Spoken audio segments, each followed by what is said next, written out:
नमस्कार दोस्तों, आज हम बात करेंगे एक ऐसे जियोपॉलिटिकल गेम की जो दुनिया को हिला कर रख सकता है। रशिया, ईरान और न्यूक्लियर ब्लफ का डेंजरस कॉम्बो।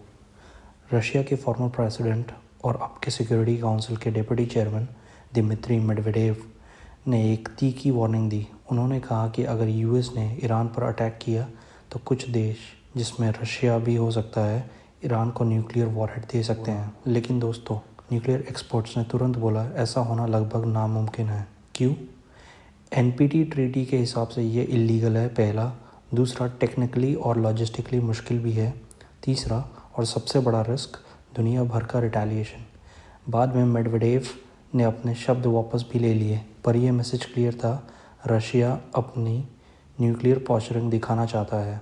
चलिए समझते हैं पुतिन का स्ट्रेटेजिक चेसबोर्ड क्या कह रहा है। डिस्ट्रैक्शन का फ़ायदा।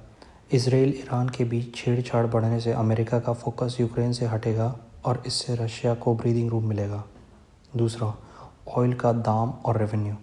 ऑयल के दाम बढ़ने से रशिया की एक्सपोर्ट इनकम भी बढ़ेगी, जो यूक्रेन वॉर में काम आएगी। तीसरा, ईरान रशिया स्ट्रेटेजिक पार्टनरशिप। जनवरी 2025 में दोनों देशों ने 20 साल का स्ट्रेटेजिक ट्रीटी साइन किया था, जिसमें डिफेंस, न्यूक्लियर और इकोनॉमी सब कुछ इंक्लूड है। ईरान ऑलरेडी शहीद ड्रोन्स और मिसाइल रशिया को दे रहा है यूक्रेन वॉर के लिए। चौथा, न्यूक्लियर ईरान का रिस्की सपोर्ट। रशिया अब न्यूक्लियर ईरान को टॉलरेट करता दिख रहा है, बस वो ईरान इतना स्ट्रांग बनाएगा कि वेस्ट को टेंशन हो, लेकिन रशिया पर डिपेंडेंट भी रहे। रशिया के रिस्क और रिवॉर्ड्स। शॉर्ट टर्म में वेस्ट का ध्यान हटेगा, ऑयल इनकम में बूस्ट आएगा, ईरान के साथ मिलिट्री कोऑपरेशन बढ़ेगा। लेकिन लॉन्ग टर्म में न्यूक्लियर ईरान ज़्यादा इंडिपेंडेंट हो सकता है, इसराइल या यूएस का डायरेक्ट अटैक हो सकता है, रशिया की एनपीटी ऑब्लिगेशंस खतरे में आ सकती है। तो रशिया की स्ट्रेटजी क्लियर है, ईरान को इतना एम्पावर करो कि वेस्ट डिस्ट्रैक्ट हो जाए, लेकिन पूरा बॉम्ब देना डेंजरस है, ब्लफ ज़्यादा सेफ है।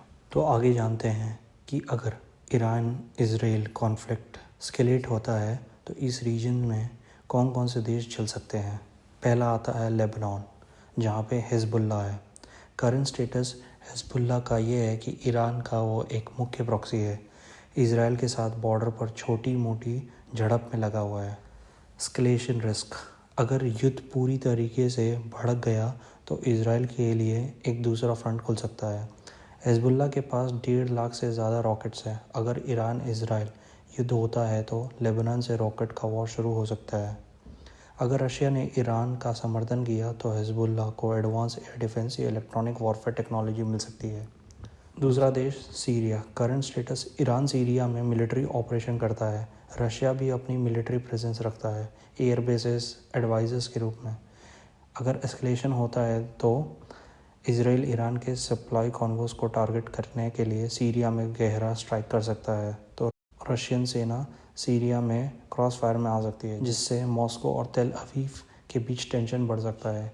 इसराइल रशिया के बीच का कोऑर्डिनेशन मैकेनिज्म टूट सकता है। तीसरा, गल्फ स्टेट्स। करंट स्टेटस, ये देश ईरान से चिंतित है और इसराइल के करीब आ चुके हैं, खासकर अब्राहम अकॉर्ड्स के बाद। अगर एस्केलेट होता है तो ईरान ऑयल इंफ्रास्ट्रक्चर पर अटैक कर सकता है, जैसे 2019 में अरामको पर किया था, जो ग्लोबल ऑयल मार्केट को हिला देगा। गल्फ के राजा और शासक कॉन्फ्लिक्ट में खिंच सकते हैं या इसराइल यूएस का खुला समर्थन देने पर मजबूर हो सकते हैं। रशिया इस सिचुएशन का फ़ायदा उठाकर अपने आर्म्स सेल्स बढ़ा सकता है या गल्फ मीडिया में एंटी यूएस नैरेटिव को बूस्ट कर सकता है। चौथा देश, इराक। इसका करंट स्टेटस, ईरान के सपोर्टेड मिलिशियाज इराक में बिना रोक टोक के काम कर रही है। अगर एस्केलेट होता है तो ये मिलिशियाज यूएस बेसिस या इसराइल लिंक्ड एसेट्स को निशाना बना सकते हैं। यूएस रिटेलिएट कर सकता है, जिससे बगदाद की राजनीतिक स्थिति और ज़्यादा स्थिर हो सकती है। रशिया इन प्रॉक्सीज का इस्तेमाल यूएस को कंफ्यूज करने और उसकी एनर्जी ड्रेन करने के लिए कर सकता है। पांचवा, रेड सी यानी यमन और वहाँ पे रहते यूथीज़ रेबल। इनका करंट स्टेटस, यूथीज़ जो ईरान से बैक्ड हैं, पहले से ही इजरायली लिंक्ड शिप्स को टारगेट कर रहे हैं। अगर एस्केलेट होता है तो हूथीज़ के मिसाइल ड्रोन अटैक्स और तेज़ हो सकते हैं, जो कमर्शियल शिपिंग रूट्स को इफ़ेक्ट करेंगे। यूएस नेवी या इसराइल यमन में डायरेक्ट मिलिट्री एक्शन ले सकते हैं। रेड सी के ट्रैफिक रीराउट होने से ग्लोबल शिपिंग कॉस्ट में ज़बरदस्त वृद्धि हो सकती है।